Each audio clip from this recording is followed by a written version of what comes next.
What's going on, everybody? Brandon Scoop B, writer and senior writer at Heavy.com.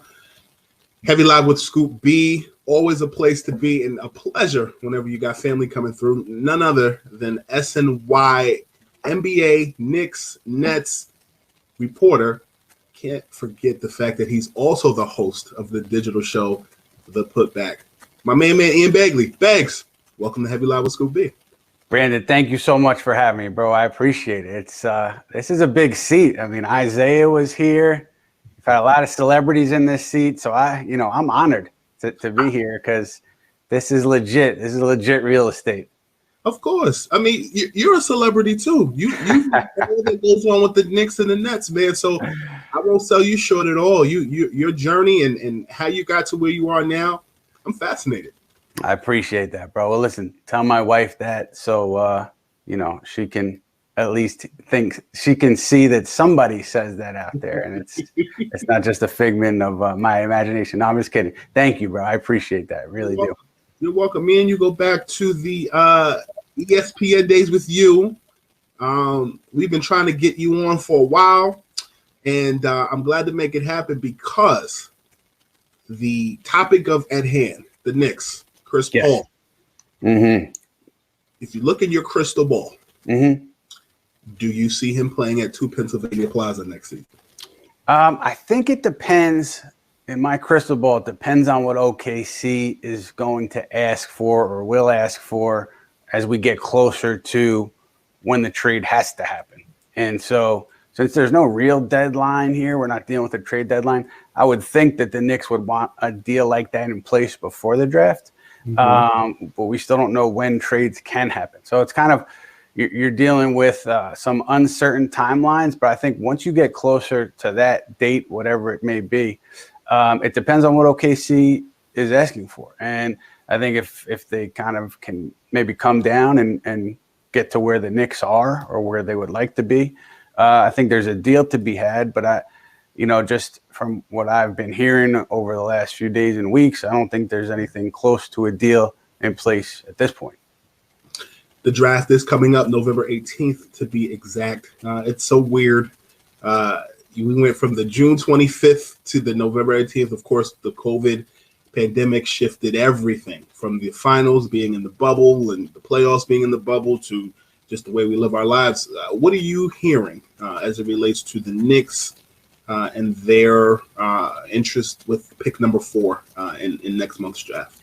Well, so I think all options are still on the table. I think they're exploring a few different avenues at 8. So I think that they will continue to look into possibly moving up, staying at 8, or trading down. I don't think, at least I don't get the sense, maybe they have already, I don't get the sense that they're settled one way or the other. I know that there are players that they like that could be there at 8. Kira Lewis Jr., mm-hmm. somebody they watched work out this week, which is significant because you mentioned it with COVID. The rules are so different, Brandon, this year. As you know, you can only watch guys work out 10 times or 10 different players, whatever. So it's limited. So now if you're doing that, if you're committing one of those spots to a player, it tells you that, it tells the fan that they really like that player. So Kira Lewis is a guy that they like. I know that there's some fans of Isaac Okoro mm-hmm. over there, some fans of Devin Vassell. And, you just wonder if you're at 8, is the best player available a point guard? If it isn't, do you go best player available or do you target a specific position? I think they're in a place where they just need as much talent as they can get. So you probably go BPA at 8 if you do stay there. But let me ask you this, by the way. What's up? I don't want to be the one being just interviewed here. What are you hearing? Can we go there? What are you hearing about the Knicks? Come on, man. I don't have no sources. Chris Paul, come on, man. I want to talk about your crystal ball. So you want to know about Chris Paul? What do you think happens? Is he in the Garden December 22nd or whenever they open up, or is he somewhere else? Is he in Philly? So first and foremost, for those who are paying attention, my report around Labor Day weekend has about 9 different teams that are interested. The Knicks primarily are interested. They're about as interested as from what I've heard, a steak in front of a hungry dog. But the thing that makes logical sense, and I was thinking about this yesterday, Philly makes all the sense in the world, particularly because, I had Rashad Phillips, who you had on the putback. We're going to get into that in a minute. Love Rashad. Yes, sir. Had him on my podcast, Scoop B Radio. And one of the things that he discussed was, Philly's need for a point guard, wanting to shift Ben Simmons more to the 4 position full time. And, they tried it with Shake Milton and things of that sort. Yeah. But that being said, I look at the situation with the Sixers, and I think that that makes a lot of sense if the Knicks does not happen. But I also think it makes a lot of sense, particularly because of Daryl Morey's hire. Daryl Morey going to the Sixers as becoming the president of basketball operations makes a lot of sense. And so I think the Sixers, I think the Knicks make a lot of sense.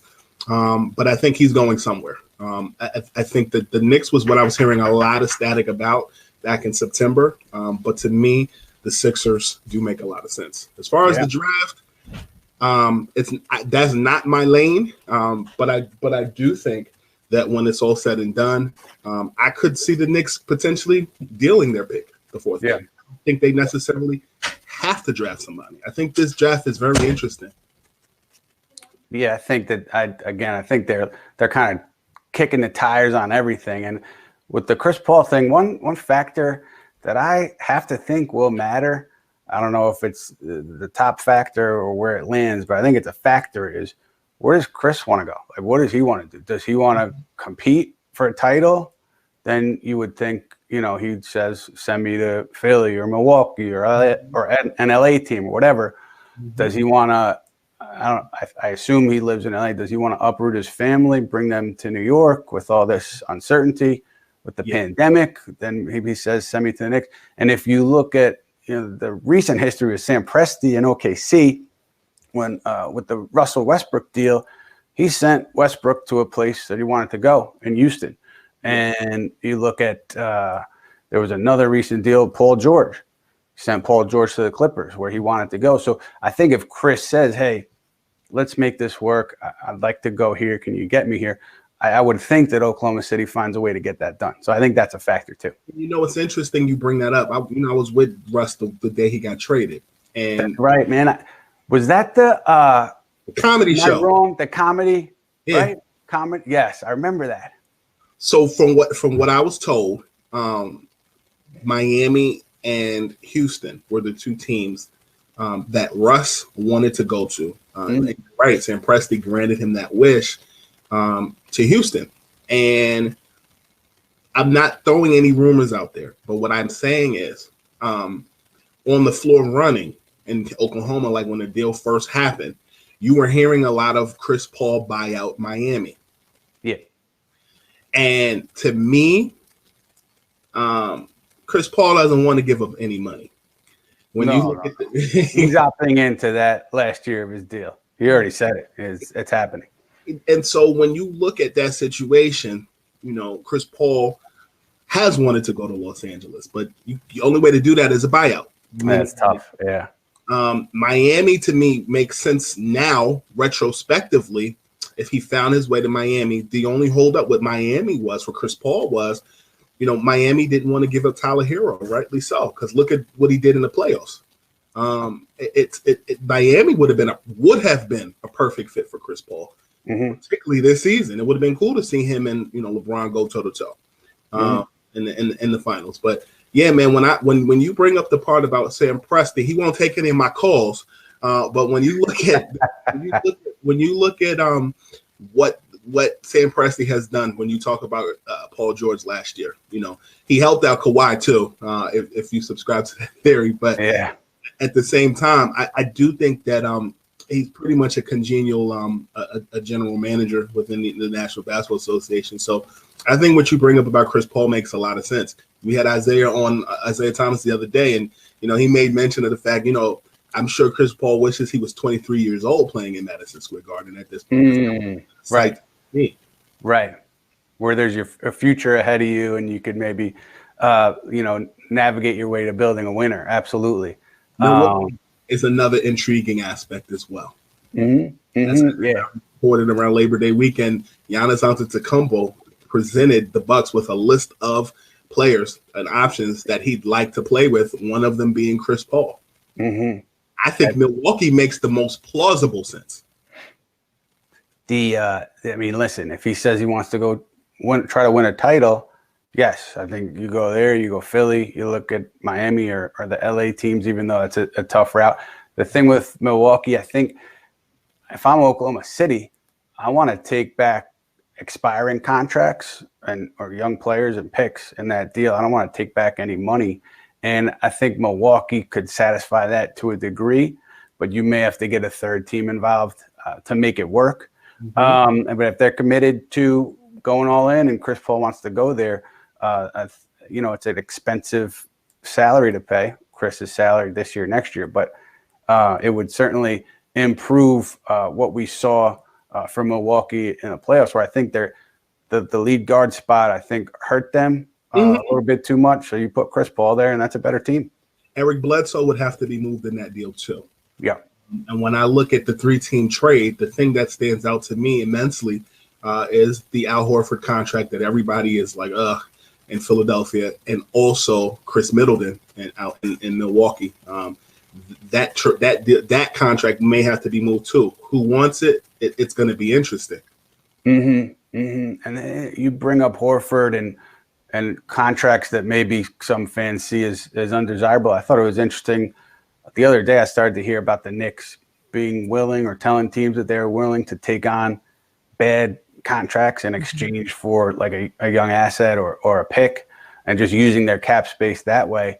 I don't know which route they would go or how many years of a contract they would be open to absorbing. But I would think if they get another pick in that deal, that could strengthen their approach to trying to move up in the draft. So it's just, there's so many moving parts. Nobody even knows when free agency is going to start. Nobody knows when you're going to be able to start to make trades. So everything is kind of up in the air, but these are just, things that are kind of bouncing around among teams right now.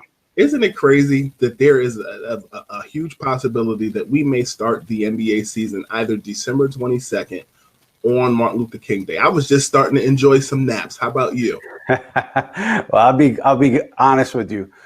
We had some things planned where, because of the virus, you got to be very careful. So we had planned some things out where we could ensure that we were okay, and then go visit my kids' grandparents on both sides, my wife's parents, my parents. And then, we learned through ESPN earlier this week or last week, whatever, that they were thinking about before Christmas. That threw a wrench into those plans big time. So we're trying to navigate the situation from a family standpoint. And I thought I thought maybe we'd have a little bit of an off season, but it doesn't seem like that's going to be the case. The Brooklyn Nets. I heard a birdie told me they got some guy named Kyrie Irving and some other gentleman named Kevin Durant on that. What do you make of that team going into the 2020-2021 season? I mean, just as someone who loves watching basketball, I can't wait to see them play. I mean, it's just going to be so fascinating to watch, and I think entertaining to watch two players at that level play 82 games or however many games, 72 games, whatever it is, and then through the grind of a playoff season. They've never played together before, and with Kevin Durant, he hasn't played with this set of teammates, whatever the set of teammates may be. They haven't played for their head coach yet in the past, and the head coach hasn't been a head coach in the NBA. So there's so many different elements there that are new. It's just going to be fascinating to me to see how it all comes together for them over the course of the season, and just to see, I mean, again, those two play together and what we're going to see on offense. I think it's going to be a lot of fun to watch. Steve Nash, Kyrie, KD, Spencer Dinwiddie. You covered Amari Stoudemire when he was a Knick. Yeah. What do you think of the Nash-Amari Stoudemire reunion on the bench in Brooklyn? A couple of different thoughts. One is, I know that Amari, both young guys with the Knicks, but also the young guys who played with him over in Israel, they really spoke highly of him as a veteran leader, as somebody who really wanted to teach the game and help them learn about life as a professional on and off the court. So, from that perspective, to me, it makes a ton of sense. Just for Amari to be able to lend his wisdom to some of the Nets. And now, they're talking about him as a player development coach. So the other thing that I think about is those guys grind. Those player development coaches, man, they're on call 24 hours a day. If a player wants to go get shots up on an off day, they're there. They have to go rebound, and so those guys work long hours. And the thing that I wonder is, Mari, NBA All-Star, it's a different lifestyle. So I'm not suggesting that he's not committed to that. Maybe they won't even have him in that role, but I wonder about that change in lifestyle going from a professional basketball player and now you're grinding as an assistant coach. SNY's Ian Begley in the place with the Heavy Live with Scoop B show. We're on all Facebook channels, Chicago Bulls Heavy channel, as well as Heavy on Celtics, Heavy on Lakers, and more. I'm curious to know, I took my crystal ball out. I put it back in the closet, but I'm going to dust it off really quick. If you had your druthers, if you had to pick between a backup point guard situation in Drew Holiday or Victor Oladipo for the Nets, who would you pick and why? So I guess I'll put my GM hat on. And so I think I kind of depend. Well, wait a minute. You said they would, because I think if you get Drew Holiday, wouldn't he share the backcourt? However you want to form it, share the backcourt. Like, he's not going to come off the bench for Brooklyn, right? If they traded for him, that would be my assumption. Am I wrong? I mean, you look at the Pelicans and what he did. He can shift to both one and the two position. Right. So I think you could maybe play him and Kyrie in the same backcourt. I would assume that he'd start. Maybe not. Oladipo too. So I think it probably comes down to A, what you have to give up in the deal if you're Brooklyn, but B, if you're talking about the better fit and the more sure thing, you're going Drew Holiday, because Victor Oladipo, he's coming off that really tough injury. Takes a while to rehab that injury and get back to where you were pre-injury. And, we don't know, like, I'm sure he will get back there, but you don't know if you're the Nets. Like, that's an uncertainty. And so you need somebody who you can kind of plug in right away and is going to produce, because it's championship or bust next season. So I would think Drew Holiday would be the target ahead of Oladipo just because of those factors. Do you think that Bradley Beal in Washington is a ship sailed? Or excuse me, Bradley Beal going from Washington to the Nets is a ship sailed? I wouldn't say it's a sure thing, but I certainly think that for obvious reasons, teams are going to continue to monitor that situation. And, if he's there at the beginning of the year, which I think he will be, if they get off to a slow start or they struggle again, like you saw how frustrated he was last year with losing, and then he doesn't get the designation, those awards that he probably deserved because of the numbers that he put up. He seemed to be an all-NBA player to me. So you just wonder if the frustration builds up and both sides say, or he says, let's, get me out of here, get something in return for me, because I'm going to walk at the end of my contract. That's just what people are monitoring. But I wouldn't say like him to Brooklyn is a short thing or anything like that. I think it kind of depends on how the Wizards do early in the season, or if a team totally blows Washington away with an offer, which I'd be surprised if that happened between now and the beginning of next year. So before I go into the putback, I feel like with all these Zoom calls, all these StreamYards, all these podcasts, this is taking me back to like grad school at Hofstra University, where I've got my blazer on, I've got my microphone on, I've got my collar shirt and tie on, kind of like you. $1 million question. Do I look like a grad student? Is that what we're trying to say? Nah, but check this out. You have the setup in your house with SNY. How often or not are you rocking basketball shorts on the set because they can't see it? Right now I have shorts, not basketball shorts, but I haven't worn pants since March. So since we've been working remotely, I have not worn pants. There's no reason for it. So I'm always shorts. I'm always comfortable. Basketball shorts, regular shorts. That's always the case. I just want to be comfortable. And man, like no one is seeing you from the waist down. Although wasn't there a clip on, I think it was maybe ABC Guy Yes. was doing a hit. The camera was going to his boxer. So you want to avoid that, but certainly there's no need to put pants on right now. No. I think it's I mean, let me ask you this. Wait. I got a question for you, actually. Is that when we met? Were you in grad school? Because I could tell you where we met. You may not remember. Carmelo's basketball camp. 2013. St. John's. Yeah, I remember that because you introduced yourself to me, and I was like, I like this kid. He's aggressive, appropriately aggressive, is what I remember thinking. And I was like, I like that.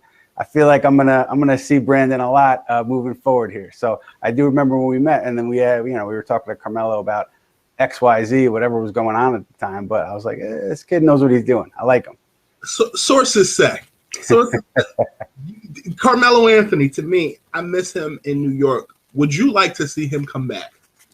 For me, the only team I root for is my family. Like I said, I don't have a rooting interest in what the Knicks do or anybody else does. But I think it would make for a great story if Carmelo were to come back here and have a different ending than the way it ended when he got traded. Phil Jackson, all that stuff. I think it would be good to have like this positive ending here in New York for him.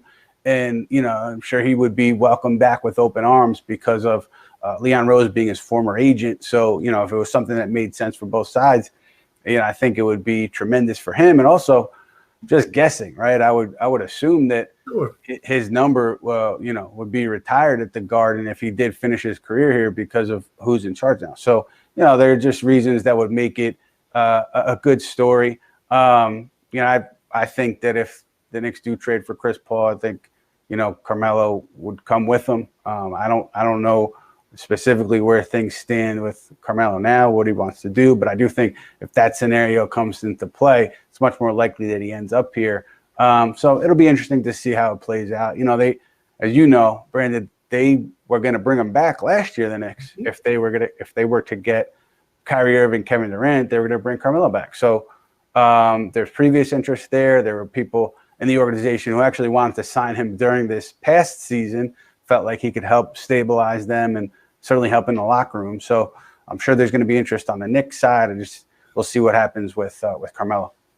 Well, I can tell you, KD was on the fence. Kyrie was never coming to the Knicks. Yeah. So I can tell you. Can I ask you this? Because the world, and when I say the world, the NBA world, treated it as, even people at the Cavs, the summer before last summer, they all thought Kyrie was going to come to the Knicks. So was that never, ever, ever happening? Because I know he soured on it over the course of the year, but never. He was never coming to the Knicks. So the Knicks had a really terrible read on that then, because somebody sold them the Brooklyn Bridge, and they had a bad read because they felt like they had a shot. This is what I'll tell you. All that stuff with Kai and KD in that tunnel with two contracts. So that happened that Sunday in Charlotte. I was out there. I was with Kyrie and KD the night before at a Jordan party on a Friday. We were all hanging out, and those guys were inseparable that whole weekend. I can tell you that we were having conversation about a myriad of different things. I'll keep it private, but what I will tell you is that conversation that y'all saw on video was nothing compared to the conversations that they were having. They were taping podcasts. If you notice, I was writing the word intellectual property. I was hinting a lot without putting stuff out there. KD made his final decision that Thursday leading to free agency, and he announced it. I remember they moved free agency to like June 30th that day. Right. He had made up his mind that Thursday. I got a call. Kyrie was never joining the Knicks. Him being from West Orange and him, his godfather, Rod Strickland, playing for the Knicks. I mean, he knew the politics. He grew up a Nets fan. Kyrie had made up his decision in that January or February. It was being openly talked about, I'm told.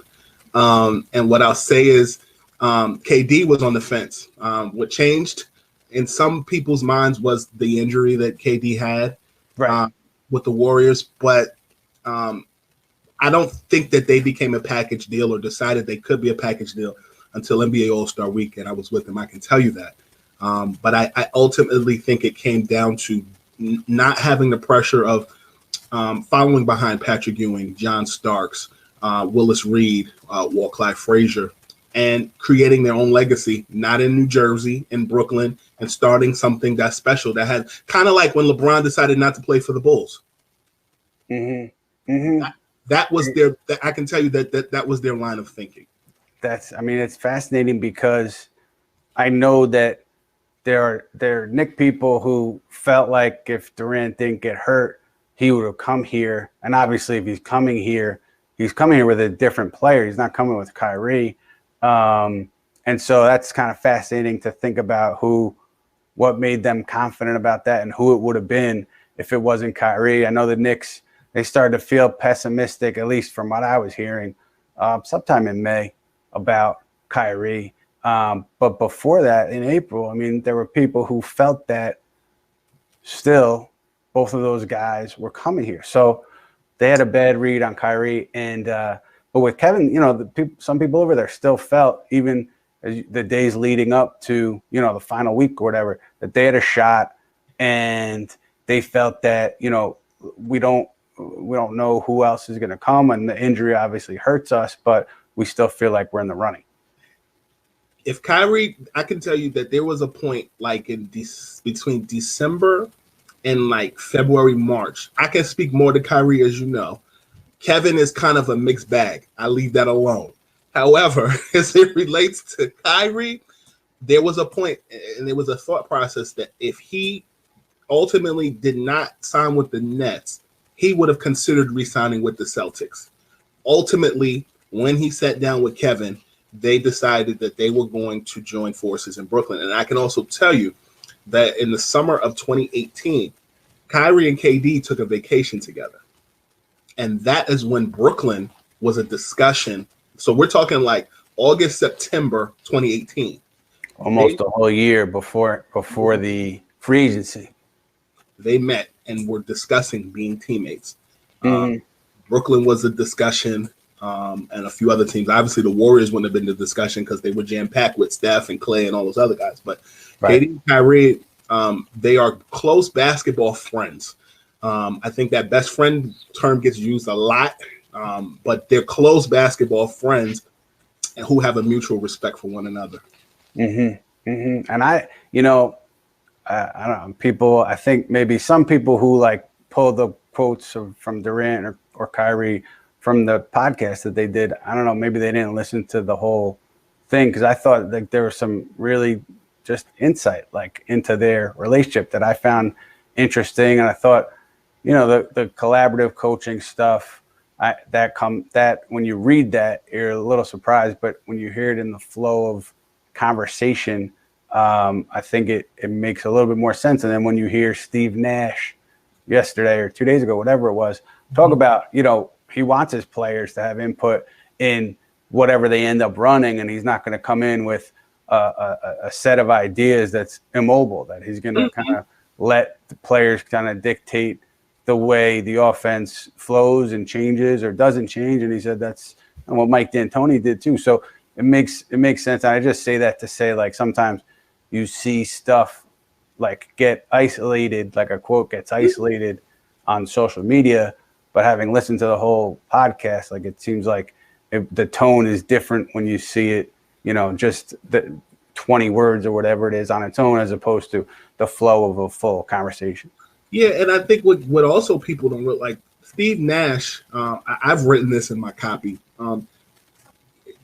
Everybody knows Nash and KD go back to when Nash was a consultant with the Warriors. In addition to Kai and Nash playing against each other when Nash was still in the league and Kai was on the Cavs, Steve Nash used to have his kickball tournaments every summer. Soccer. And in the Village, right? Yes. Yeah. Playing those. And I had lunch with him some years ago, and he marveled. He had such a great respect for not just Nash, but a great respect for Russell Westbrook. This was like a few days before he signed that extension with Cleveland. Mm-hmm. And this was before LeBron actually came back. Mm-hmm.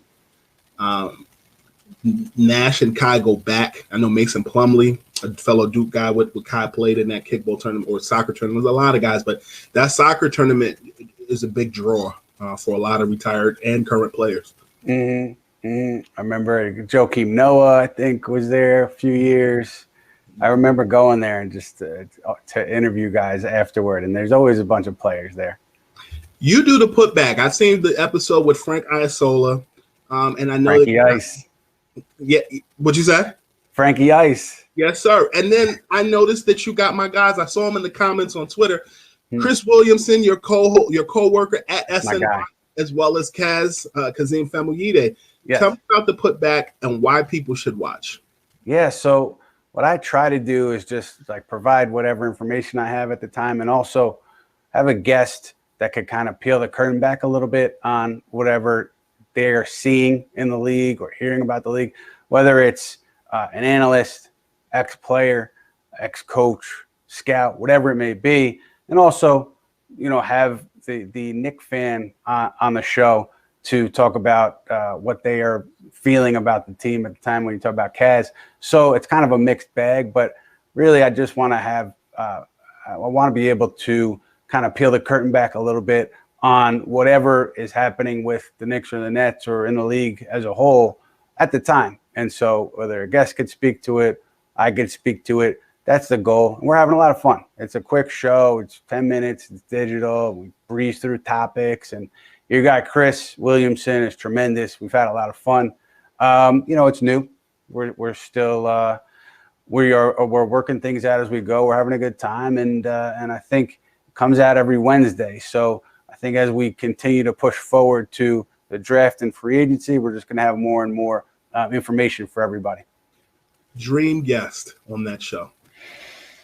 I mean, I would say Durant or LeBron, only because somebody's going to be watching if you get those guys on there. But honestly, just from a Knick perspective, I would be fascinated to be able to get either Phil Jackson or James Dolan. And I say that because Phil Jackson hasn't talked about the Knicks stuff since it all ended. We'll be interested to hear his perspective on everything. Dolan doesn't do interviews at all, rarely does interviews. So again, just to be able to ask him anything about, the history of the team and what happened 10 years ago, what's happening now, I think it would be fascinating. I know you got to run in a minute. I'm curious to know, is New York City still a Knicks town? Here's my thinking on that, right? So this is, I thought about it a lot last summer. And what I think is, let's say Kevin Durant, Kyrie Irving, and the Nets, they win a couple titles, right? And so you're drawing fans automatically because you're winning. What I think has to happen for them to get a significant foothold is those Net fans that are rooting for Kevin and Kyrie and this team and Steve Nash, they've got to stay in New York, and then they have to pass that Net fandom on to their children. So there's another generation of Net fans, because when you talk about the Knicks, like obviously they've been terrible for 2 decades. So you think, why do they have this loyal fan base? I think it's because, the basketball fan who was rooting for them in the 60s and 70s, they stayed in New York, they had kids, they passed the fandom down to their kids. So it's a generational thing. So if the Nets can get that kind of foothold where you get that second generation of Net fans locally, that's when you're going to start to chip away at the size of the fan base discrepancy. I think it's definitely possible, but I don't think it would happen right away if they win a couple titles with Kevin Durant and Kyrie Irving. I don't think it happens immediately. I think it takes time. So that's the kind of the way I look at it. So for right now, it is a Knick town, but I think the Nets, they have an opportunity to certainly make a dent and make a big dent. Last question. Dwight Howard and the Lakers, LeBron's team, but Dwight Howard, a member of the Los Angeles Lakers, and Carmelo Anthony, a member of the Portland Trail Blazers, are in a similar situation. They Chris Paul to a degree too, but more so Melo and Dwight Howard. They rebranded themselves. They proved that they still have it, that they're not washed. Mm-hmm. That being said, when you look at Dwight and you look at Carmelo Anthony, are they both first ballot Hall of Famers?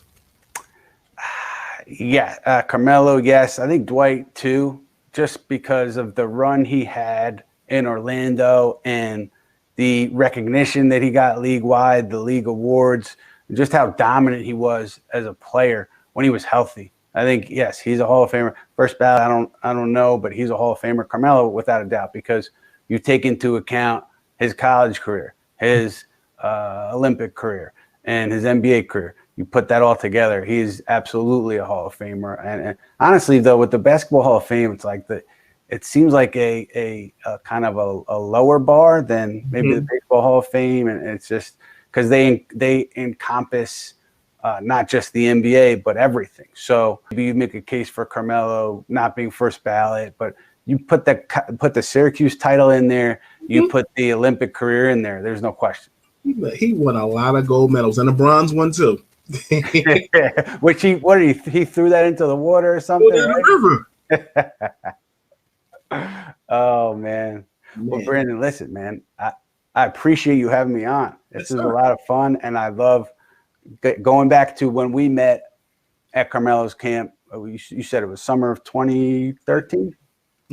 I love seeing your rise, bro, and I root for you, and I'm sure it'll continue, and I'm really happy for you. I'm happy for you too, man. You got your own spread at SNY. You started off hot at ESPN, made your way to SNY, but before that, you were at the Daily News, right? Yes, sir. Daily News covering high school basketball. Man, there are days where I really miss that because there's nothing like meeting people in the New York City basketball community. So much fun to cover AAU, high school basketball. And it's funny because the players then, they actually want to talk to you. They want their story told. Now it's like, we don't have time for the media. But back then, they love it. So I loved covering high school basketball in New York for the Daily News. Sounds like Ben Simmons running for me. I get it. You know how it is. I do. A pleasure, sir. And I know you got to run, but thank you for your time. Hey, Brandon, thank you for having me, bro. Best of luck. Continued success with the show, with everything. And look forward to joining you again soon. My brother. I'll talk to you soon. Thanks, Brandon. Yes, sir. That is Ian Begley of SNY. Check out the putback. And we're out of here.